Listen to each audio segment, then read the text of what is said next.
So where does that leave us now? Well, I think it's been, obviously we had a change in the Prime Minister, we have a new Prime Minister, and Theresa May has made it very clear that Brexit means Brexit. At least that's their starting point. But she's also made it very clear that Article 50, which needs to be invoked to start the timeline on the negotiation of an exit, won't come this year and likely will come at the beginning of next year. And what does that mean? Well, I mean, she's created 2 new ministries, as I think people are aware, exiting the European Union, run by David Davies, and the international trade one, run by Liam Fox, and then controversially appointed Boris Johnson as the Foreign Secretary. So from a political point of view, she's basically appointed the Leave campaigners to actually lead the strategy and developing the strategy and the negotiations to exit the EU.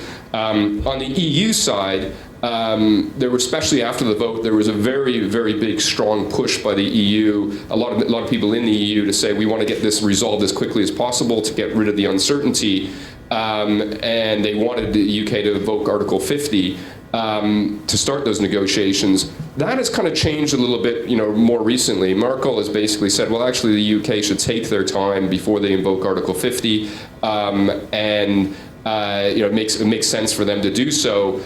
So you're not seeing as big a push from the EU at this point in time. And frankly, that makes some sense because, I think historically, this is probably going to be, one of the few times, if ever, a major country has made such a fundamental decision as a leave without really having a strategy around how they're going to negotiate their future.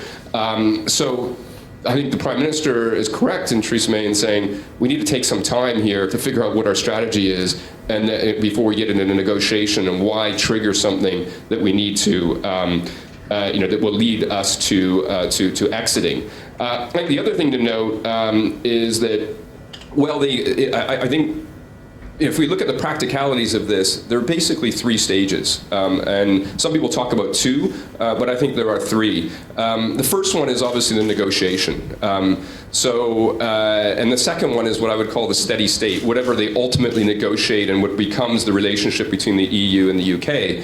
But the third one, which I'll talk about, is what is the UK's relationship to the wider world?